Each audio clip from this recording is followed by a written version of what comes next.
আসসালামু আলাইকুম সবাইকে ওয়েলকাম জানাচ্ছি রেসিপি বাই আমার কিচেনে আরও নতুন একটি রেসিপি দেখার জন্য। আজকে করে দেখাবো চায়ের কাপে মেপে সুজি দিয়ে ডিম ছাড়া সুজির কেক। খুবই সহজ উপায়ে আর খুবই ঝটপট বানানো যায় এই সুজির কেকটি, আর খেতেও কিন্তু দারুণ মজা লাগে। একবার এই সুজির কেকটি খেলে আসলে এই সুজির কেকের প্রেমে পড়ে যাবেন। আসলে সুজির কেকটি এত মজা, ডিম ছাড়া যে সুজির এই কেকটা এত সুন্দরভাবে বানানো যায় আর এত খেতে মজা, আসলে প্রথমবার কাউকে খাওয়ালে সে বুঝতেই পারবে না যে এটা আসলে ডিম ছাড়া এই সুজির কেকটা বানানো হয়েছে। আর বানানোও কিন্তু একদম সোজা, ঝটপট বানিয়ে নেওয়া যায় এই সুজির কেকটি। তো সবার বাসায় কিন্তু মেজারমেন্ট কাপ থাকে না, তার জন্য আজকে আমি চায়ের কাপ দিয়ে মেপে তারপর কিন্তু আজকে এই সুজির কেকটা করে দেখাবো। তো আমি দেখতে পাচ্ছেন একটা চায়ের কাপ নিয়ে নিয়েছি। এই চায়ের কাপ মেপে আমি 2 কাপ এখানে সুজি ব্যবহার করব। তো আমি 2 কাপ সুজি দিয়ে দিলাম। এখন এই কাপের মেপে আমি 2 কাপ লিকুইড দুধ দিয়ে দিব। আপনারা চাইলে এখানে গরুর দুধ বা গুঁড়ো দুধ গুলে ইউজ করতে পারেন। আমি গুঁড়ো দুধটা গুলে তারপরে 2 কাপ দুধ ইউজ করেছি। 2 কাপ সুজির জন্য 2 কাপ আমি দুধ ব্যবহার করলাম। এখন ঢাকনা দিয়ে ঢেকে রেখে দিব 10 মিনিটের জন্য। অবশ্যই ঢাকনা দিয়ে ঢেকে রেখে দিবেন 10 মিনিটের জন্য। তো ফিরে এলাম 10 মিনিট পর। দেখতে পাচ্ছেন দুধটা কিন্তু অনেকটা টেনে গেছে আর সুজিটাও কিন্তু অনেকটা নরম হয়ে গেছে। এটা অবশ্যই রেস্টে রাখবেন। রেস্টে রাখার জন্য দেখতে পাচ্ছেন সুজিটা কতটা নরম হয়েছে। এখন এর মধ্যে আমি বাকি উপকরণ মেশাবো। তো দিয়ে দিলাম যেই কাপ দিয়ে মেপে আমি সুজি দিয়েছি সেই কাপ দিয়ে মেপে চিনি। আমি 1.5 কাপ চিনি এখানে ব্যবহার করলাম, 1 কাপ আর হাফ কাপ। আর তেল দিয়ে দেব আমি হাফ কাপ।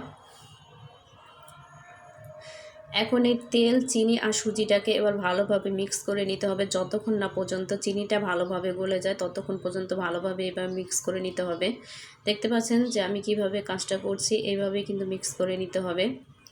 তো আমার ভালোভাবে মিক্স করা হয়ে গেছে, সম্পূর্ণ চিনিটা গলেছে। এখন আমি আটা ব্যবহার করব। আমি যেই কাপ দিয়ে মেপে সুজি নিয়েছিলাম সেই কাপের 1 কাপ আটা ব্যবহার করলাম আর 2 চা চামচ বেকিং পাউডার দিয়ে দেব।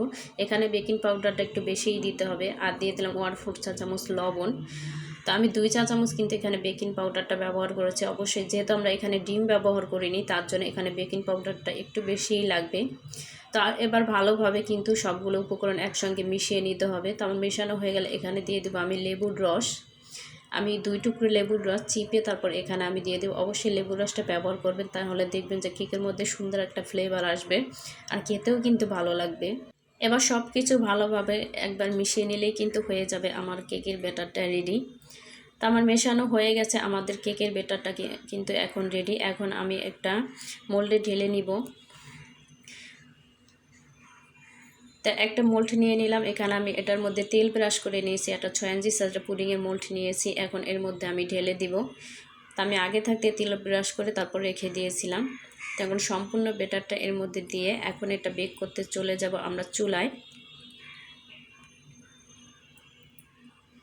তো চুলায় বেক করার জন্য আমি আগে থাকতে একটি হাঁড়ি বসিয়ে তার মধ্যে দেখতে পাচ্ছেন যে বালু দিয়ে দিয়েছি আর একটা স্ট্যান্ড বসিয়ে দিয়েছি। এখন এই মোলটাকে আমি সরাসরি এটার উপরে বসিয়ে দিব আর ঢাকনা দিয়ে ঢেকে দেবো একটা সিলভারের ঢাকনা দিয়ে। অবশ্যই এখানে উপরে সিলভারের ঢাকনাটা ব্যবহার করবেন, দেখবেন তাহলে কেকের কালারটাও কিন্তু সুন্দর আসবে।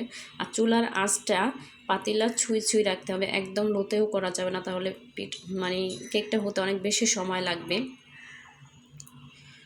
তো ফিরে এলাম প্রায় 1 ঘন্টা পর। আমি এর মধ্যে 45 মিনিট পরে একবার চেক করে দেখেছিলাম যে কেকটা হয়েছে কিনা। তো দেখতে পাচ্ছিলাম যে কেকটা হয়নি। তো আমার কেকটা বেক হতে প্রায় 1 ঘন্টার মতোই সময় লেগেছে। যেহেতু এটা সুজির কেক সময়টা একটু বেশিই লাগে। তো কেকটাকে ঠান্ডা করে এখন আমরা এটাকে মোল্ড আউট করব। অবশ্যই কেকটাকে ঠান্ডা করে নিতে হবে, না হলে কিন্তু কেকটা ভেঙে যাবে। অবশ্যই ঠান্ডা করে তারপরে মোল্ড আউট করার চেষ্টা করবেন। এখন একটা ছুরি দিয়ে সাইড থেকে একটু ছাড়িয়ে দিচ্ছি যাতে করে কেকটা বের হতে সুবিধা হয়, বের করতে। তো যাই হোক দেখতে পাচ্ছেন যে আমার কেকটা কিন্তু খুব সহজে বের হয়ে এসেছে। মাশাআল্লাহ, নিচটাও কত সুন্দর হয়েছে, দেখতে পাচ্ছেন কালারটাও মাশাআল্লাহ এসেছে। তো কেকটাও কিন্তু অনেক সফট হয়েছে আর খেতেও কিন্তু মাশাআল্লাহ। যদি একবার বানিয়ে খান আসলে বারবার এই সুজির কেকটা খেতে ইচ্ছে করবে। আমার বাসায় সবাই পছন্দ করে এই সুজির কেকটা। আমার হাজব্যান্ড সবচেয়ে বেশি পছন্দ করে এই কেকটা।